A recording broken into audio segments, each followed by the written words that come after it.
नमस्कार, मी हनुमंत पवार, महाराष्ट्र प्रदेश काँग्रेसचा प्रवक्ता। काल लोकसभेचे निकाल जाहीर झाले। एक्झिट पोल कंपन्यांची बनवेगिरी, त्यांची दलाली भारतीय सुज्ञ मतदारांनी हाणून पाडली, याचा खूप आनंद आहे। कोणाच्या जागा किती वाढल्या, कोणाला अपयश आलं, यश आलं, याची चर्चा होत राहील। मात्र या व्हिडिओच्या माध्यमातून मी या एक्झिट पोल कंपन्यांचे मालक, या कंपन्या यांच्या दलालीची, यांच्या सुपारी घेण्याच्या वृत्तीची, खोटं पसरवण्याच्या वृत्तीची चौकशीची मागणी करू इच्छितो। या देशामधला मतदार मागच्या 10 वर्षांनं मोदी सरकारच्या धोरणानं पिचलेला होता। शेतकऱ्यांचं आंदोलन देशभर झालं। कांदा उत्पादक शेतकऱ्यापासून सोयाबीन उत्पादक शेतकऱ्यांपासून ते बंगाल, हरियाणामधल्या, राजस्थान, मध्य प्रदेशमधल्या शेतकऱ्यांपर्यंत, दक्षिण भारतातल्या शेतकऱ्यांपर्यंत शेतकरी या सरकारच्या विरोधी होता। 45 वर्षात कधी नव्हे इतका महागाई या देशामध्ये वाढली। सामान्यांचं जगणं मुश्किल झालं होतं। या देशामधल्या युवक रोजगारासाठी हाल झाले होते। रोजगार मिळत नव्हता। परकीय गुंतवणूक बाहेर जात होती।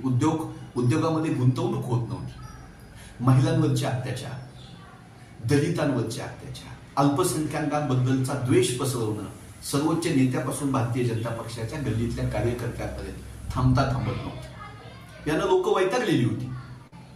हा असंतोष, हा रोष मतपेटीतून व्यक्त झाला। एक्झिट पोल कंपन्यांनी जर या मतदारांशी संवाद साधला असता, बोलले असते, संशोधनाची शास्त्रीय पद्धत वापरली असती, तर हे संताप लोकांचा आणि ही वस्तुस्थिती समोर आली असती। मात्र या एक्झिट पोल कंपन्या सत्ताधाऱ्यांची तळी उचलण्यासाठीच आहेत की काय, असा संशय निर्माण व्हावा असं वातावरण। यांनी नरेंद्र मोदी सरकारचा, भारतीय जनता पक्षाचा अबकी बार 400 पारचा नारा लोकांना सांगण्यासाठी स्वतःला वापरून घेतलं। त्यासाठी यांनी कंपन्यांचं, सर्वेचं, एक्झिट पोलचं रूप पांघरलं। हे भाजपाचा प्रोपोगंडा पसरवणारी खोटारडी लोक होती। महाराष्ट्रामध्ये एका जागेवरून 13 जागेवर काँग्रेस गेली। एक्झिट पोल कंपन्यांना हा अंदाज आला नाही। हा अभ्यास केला असता, लोकांमध्ये गेले असते, त्यांना कळालं असतं।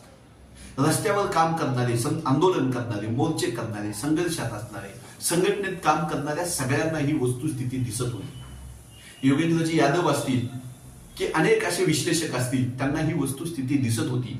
मात्र सर्वे कंपन्या हे दाबून ठेवण्यासाठी, हे पुसून काढण्यासाठी आणि खोटं लिहिण्यासाठी, खोटं दाखवण्यासाठी काम करत होते। भारतीय जनता पक्षाला हातामध्ये असताना निवडणूक आयोगाचा गैरवापर करून 63 पेक्षा जास्त जागा त्यांच्या मायनस होत आहेत। सर्वे कंपन्यांना हे दिसलं नाही। दिसलं तरी त्यांनी ते जाणून बुजून दडपून ठेवलं। समाजवादी पार्टीला उत्तर प्रदेशमध्ये यश मिळतं।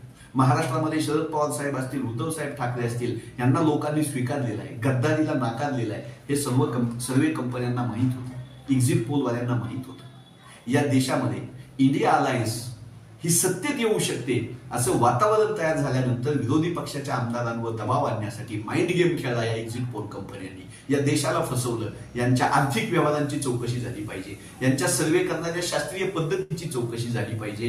प्रशांत किशोर सारख्या बाजारू माणसाला भारतीय जनता पक्षानं पुढे करून हे खोटं पसरवण्याची सुरुवात केली होती। या सर्वे कंपन्या नक्की कसं संशोधन करतात हे विद्वानांना, अभ्यासकांना, देशाला कळालं पाहिजे। यांचे आर्थिक व्यवहार काय आहेत, यांचा बोलविता धनी कोण आहे, हे कळालं पाहिजे।